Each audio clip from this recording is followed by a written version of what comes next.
Greetings, I am Herbert Erpaderp, and today I'm going to build one of the most sensible and not at all silly looking variants of the Sherman, the Calliope. This particular kit is a 72nd scale offering from Lexa and or Dragon. I don't quite know what the relationship is there. I figure the Sherman itself is a slightly older Dragon kit, and the Calliope portion is from Lexa. It says hybrid kit on the box, and that probably refers to different materials being used. The Calliope parts seem to be 3D printed, and maybe that's resin, I couldn't tell you.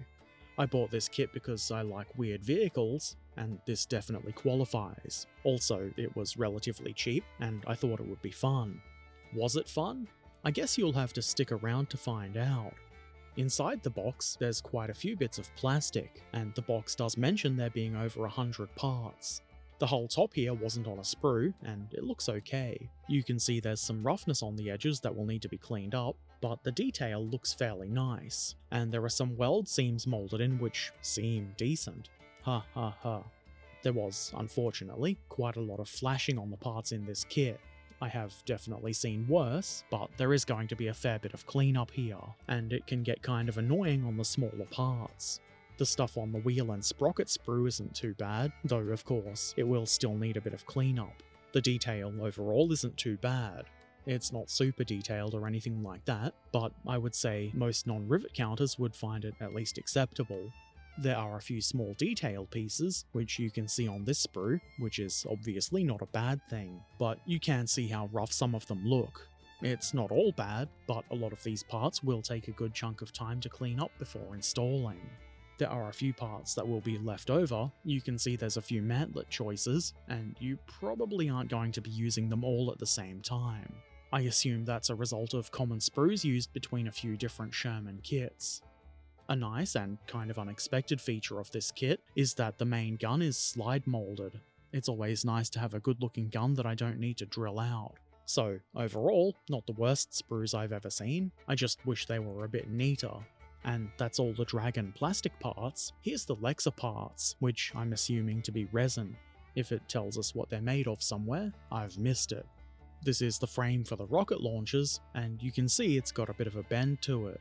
I do think it looks a bit more severe in the picture than in real life, though it is definitely bowed. Here are the rocket launchers. I think they look pretty good. There were some little nubbins on these parts that I wasn't sure were intended or needed to be removed, but otherwise they look fine. Here's the support parts for the launcher. I left them in the baggie because I didn't want to lose them. I did photograph these parts a long time before I began the build. Are you sure you weren't just being lazy? It could have been that. This is, I assume, what you're supposed to use as the control wires going from the turret to the rocket launchers. This kit came with the dreaded rubber band tracks. In fairness, they do look pretty neat and well detailed, and this kind of track isn't the worst for a tank like a Sherman. They don't usually have a lot of slack in their tracks, so the rubber band kind work well enough. They're still not fun to work with though, in my opinion. And here's the decals. I do like that they've provided blacked out stars, which I assume is something one of the real Calliopes had. You could do that with paint, obviously, but it is nice that there's a decal option too. And finally, the instructions. These are fairly neat and easy to use. There were one or two moments where I was momentarily confused by the perspective of the diagrams, but not enough to stop me from completing the build. You can see there's meant to be quite a few control wires going from the top of the turret up to the rockets, and the instructions do say that you're meant to strip back the shielding of the black wire and use those strands of copper. Would you be surprised to learn that I didn't do that? There's also a basic painting and marking guide. It's time to start gluing bits of plastic together. The first thing I did was glue the whole rear into place. The instructions would have you add all the detail to the whole rear first, but doing that means you risk damaging all the parts you've just glued on if you need to apply pressure to the rear plate while installing it. And I did. But it does go into place easily enough, and with no detailed parts added to it, it goes in damage free. Then I assemble the bogies. In theory this is quite simple, and in practice it's not that difficult either.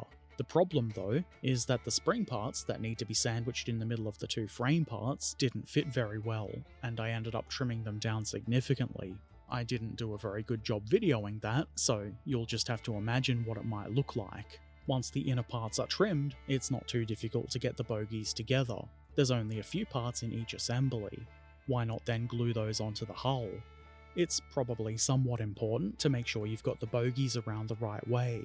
The return roller goes toward the rear, and the little skid plate thing goes toward the front.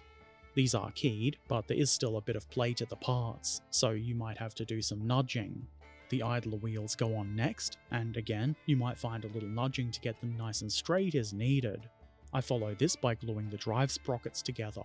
These are keyed, so they should go together with no trouble, and have the teeth lined up such that they'll engage with the tracks properly.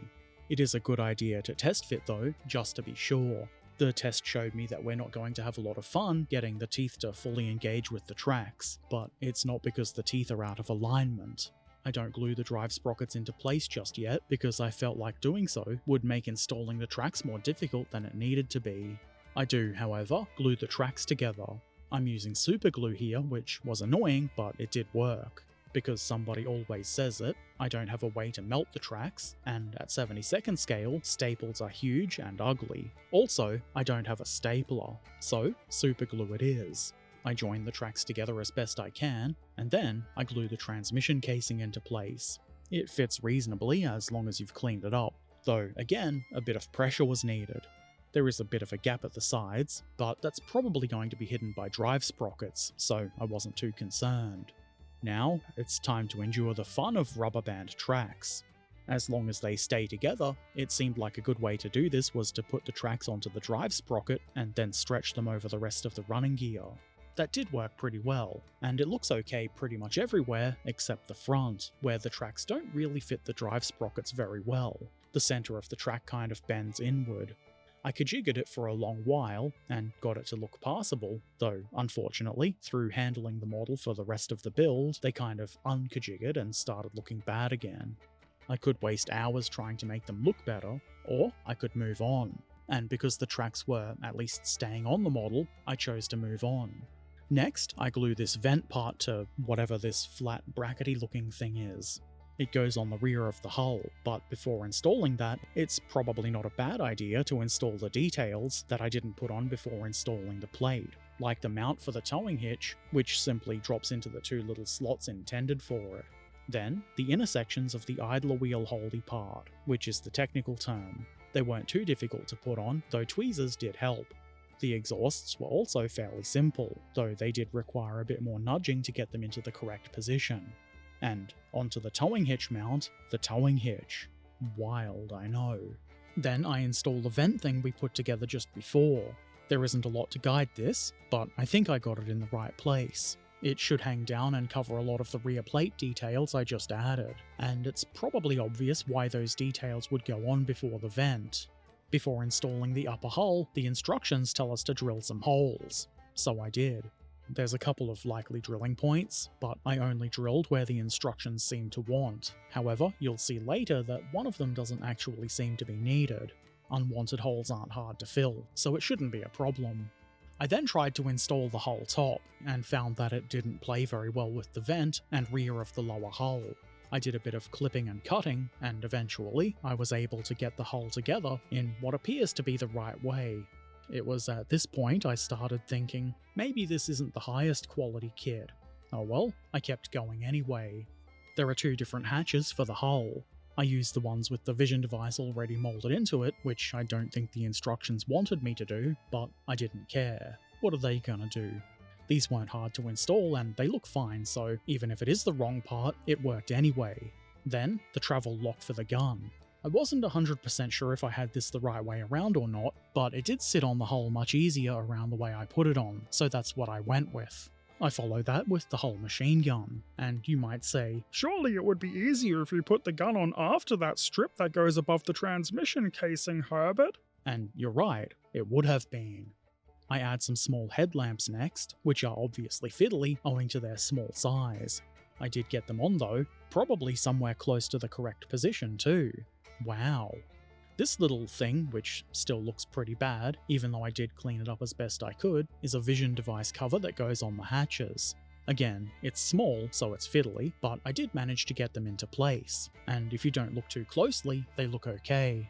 Then just above the headlamps, I add some lifting rings, or at least I assume they're for lifting. They could just be there for funsies. They do look a bit rough, but they're not too difficult to install, and there's little indents to help guide the positioning.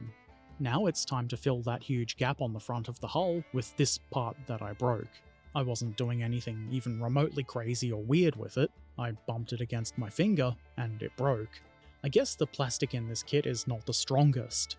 I kajiggered it into place, and it almost looks like it was never broken.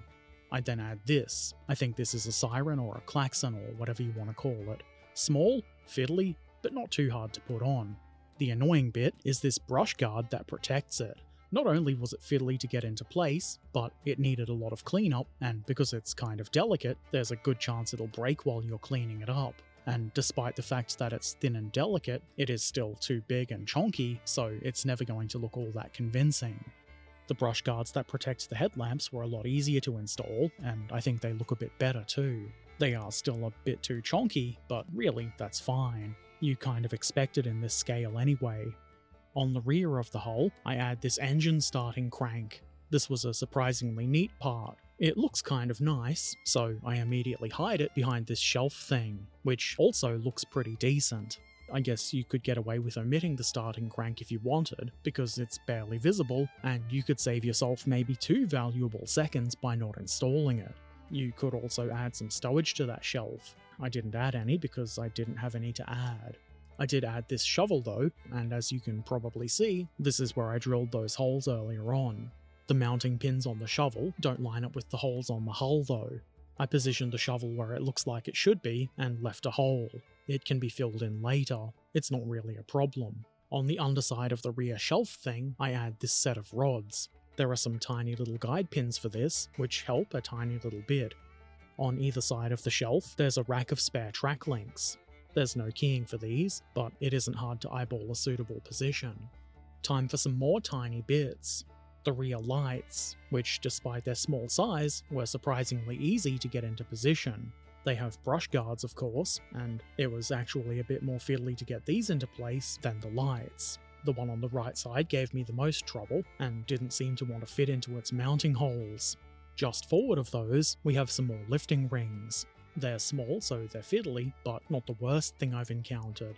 And with that, the hull is done. So now, it's turret time. The first thing I did was glue the gun into the inner mantlet part, and maybe this wasn't the best idea, considering the gun should really align with the rocket launchers, but as the youth say, hindsight is 20/20. Next, I assembled the Calliope portion of the model, mostly because we'll need that together in order to prepare the turret. These parts need superglue, though I did test them with plastic cement.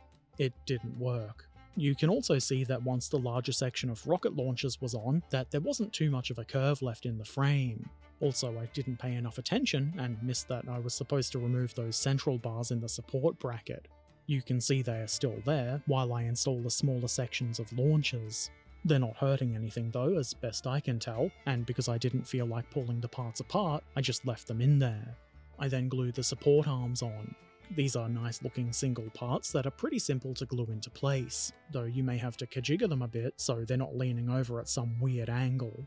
Now that the Calliope assembly is together, it can be used to figure out where to drill mounting holes for itself, which is what I'm doing here, though not very neatly. I figured the first mark I made was a bit too far forward, but I didn't realise that it was also a bit too low, so I had to drill a second hole, which is a bit on the ugly side.